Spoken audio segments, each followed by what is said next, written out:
ಸಾಮೇಗೌಡರಾಗ್ಲಿ ಈ ಸ್ಥಾನದಲ್ಲಿ ನಿಂತು ಗೆಲ್ಲಬೇಕಾದ್ರೆ ನಮ್ಮ ಶಾಸಕರಾದಂತ ಶ್ರೀ ಮಂಜುನಾಥ್ ಸಮೃದ್ಧಿ ಮಂಜುನಾಥ್ರವರ ಒಂದು ಕಾಂಟ್ರಿಬ್ಯೂಷನ್ ಏನಿದೆ ನಿಜಕ್ಕೂ ಕೂಡ ಬಹಳ ಅಪಾರ. ಅವರಿದ್ದೇ ಇದ್ರೆ ಇವತ್ತು ನಾವು ಗೆಲ್ತಾ ಇರ್ಲಿಲ್ಲ. ಅಷ್ಟು ಇದನ್ನ ಕಷ್ಟ ತಗೊಂಡಿದ್ದಾರೆ, ಅಷ್ಟು ನೋವನ್ನು ಉಂಡಿದ್ದಾರೆ. ನಾನೊಂದು ಘಂಟಾಘೋಷವಾಗಿ ಹೇಳ್ತೀನಿ, ಆತನಷ್ಟು ಖರ್ಚು ಮಾಡಿ ನಮ್ಮ ತಾಲೂಕಿಗೆ ಖರ್ಚು ಮಾಡುವಂತ ವ್ಯಕ್ತಿ ಇದುವರೆಗೂ ಇಲ್ಲ, ಇನ್ನು ಮುಂದೆ ಕೂಡ ಬರೋದಿಲ್ಲ ಅಂತ ಹೇಳಿ ಮತ್ತೆ ಸ್ವಲ್ಪ ಮುಂಗೋಪ ಇರ್ಬೋದು, ಸ್ವಲ್ಪ ಮುಂಗೋಪ ಇದ್ರೂ ಕೂಡ ಅದರಿಂದ ಯಾವುದೇ ರೀತಿಯಾದಂತ ಬೇರೆ ಯೋಚನೆಗಳೇ ಇರೋದಿಲ್ಲ. ಆತನಿಗೆ ತಾಲೂಕನ್ನ ಯಾವುದೇ ರೀತಿಯಾಗಿ ನಾವು ಅಭಿವೃದ್ಧಿ ಮಾಡಬೇಕು, ಆತನಿಗೆ ಆಸ್ಪತ್ರೆ ಕೊಡ್ತಾ ಇಲ್ಲ ಸರ್ಕಾರ, ಆತನಿಗೆ ಯಾವುದೇ ರೀತಿಯಾದಂತಹ ಸೌಲಭ್ಯಗಳನ್ನು ಕೊಡ್ತಾ ಇಲ್ಲ ಸರ್ಕಾರ. ಆದರೂ ಕೂಡ ತನ್ನ ಸ್ವಂತ ಹಣದಿಂದ, ತನ್ನ ಸ್ವಂತ ಹಣ ಬಲದಿಂದ ಇವತ್ತು ಎಲ್ಲರಿಗೂ ಕೂಡ ಸಹಕಾರ ಕೊಡ್ತಾ ಇದ್ದಾರೆ ನಮ್ಮ ಶಾಸಕರು. ಮುಂದಿನ ದಿನಗಳಲ್ಲಿ ಅಷ್ಟೇನೆ ನಾನು ನಿಮ್ಮೆಲ್ಲ ಸ್ನೇಹಿತರಲ್ಲಿ, ಕಾಂಗ್ರೆಸ್ ಸ್ನೇಹಿತರು ಇರ್ಬೋದು, ನಾನು ಇಲ್ಲ ಅಂತ ಹೇಳ್ತಾ ಇಲ್ಲ, ಆದರೆ ಬಹಳಷ್ಟು ಜನ ನಮ್ಮ ಜೆಡಿಎಸ್ ಪಕ್ಷದ ಕಟ್ಟಾಳಗಳಿದ್ದೀರಿ.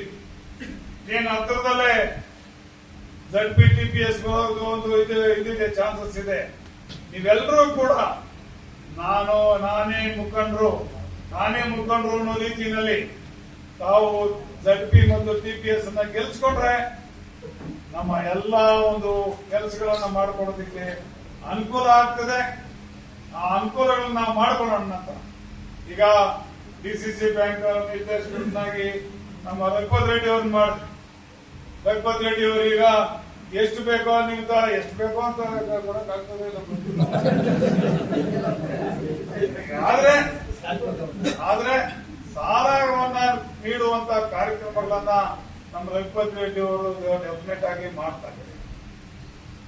ಯಾರ್ಯಾರಿಗೆ ಅನುಕೂಲ ಬೇಕೋ, ಆರ್ಥಿಕ ಸೌಲಭ್ಯ ಬೇಕೋ ಅದನ್ನ ಮಾಡೋದಿಕ್ಕೆ ನಮ್ಮ ರಘುಪತ್ ರೆಡ್ಡಿ ಅವರು ಮಾಡ್ತಾರೆ.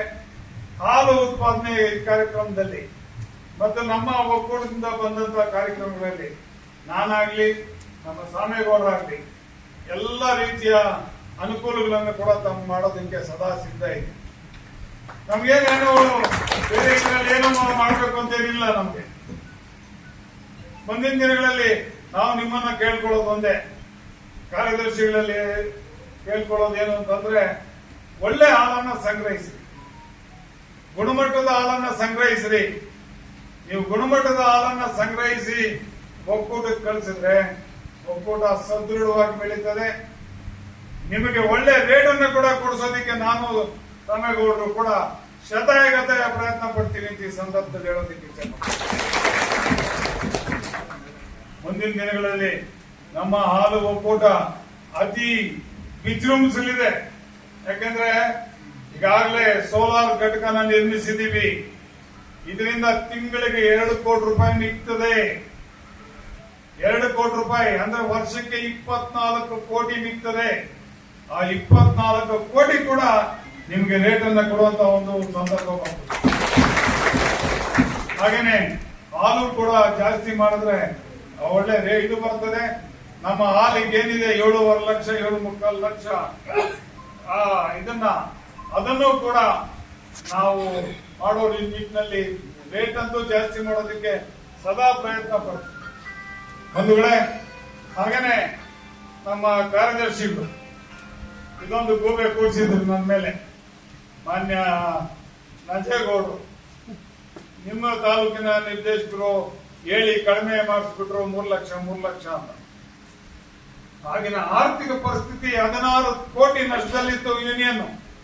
ಅಂತ ಒಂದು ಸಂದರ್ಭದಲ್ಲಿ ಈ ನಿರ್ಧಾರ ತಗೊಂಡಿದ್ರೆ ಎರಡೂ ಒಕ್ಕೂಟದ ತೀರ್ಮಾನಗಳಿಗೆ ಬದ್ಧರಾಗಿದ್ದಿದ್ರೆ ಸುಮಾರು 4-5 ಕೋಟಿ ಬೇಕಾಗಿತ್ತು. ಇದನ್ನ ಕ್ಲಿಯರ್ ಮಾಡಬೇಕಾಗಿತ್ತು.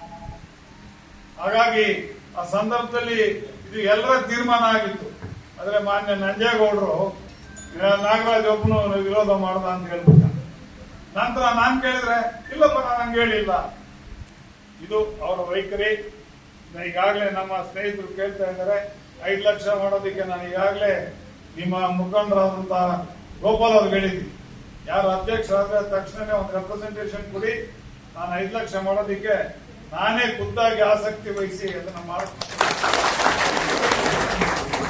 ಏನು ನಾವಿಬ್ಬರು ಕೂಡ ಏನು ಜೋಡಣೆಗಳಾಗಿ ಕೆಲಸ ಮಾಡ್ತಾ ಈ ಕ್ಯಾಂಪ್ ಆಫೀಸು ಮತ್ತೆ ಮುಳಬಾಗಿಲು ತಾಲೂಕಿನ ಹಾಲಿನ ಶಿಬಿರ ಕಚೇರಿ ಮುಖಾಂತರ ಎಲ್ಲಾ ಸೌಲಭ್ಯಗಳನ್ನ ತಮಗೆ ನೀಡ್ತೀವಿ, ನಮಗೆ ಅನುಕೂಲ ಮಾಡಿಕೊಡ್ತೀವಿ ಅಂತ ಹೇಳ್ತಾ ನಾನು 2 ಮಾತು ಮುಗಿಸ್ತಾ ಇದ್ದೇನೆ.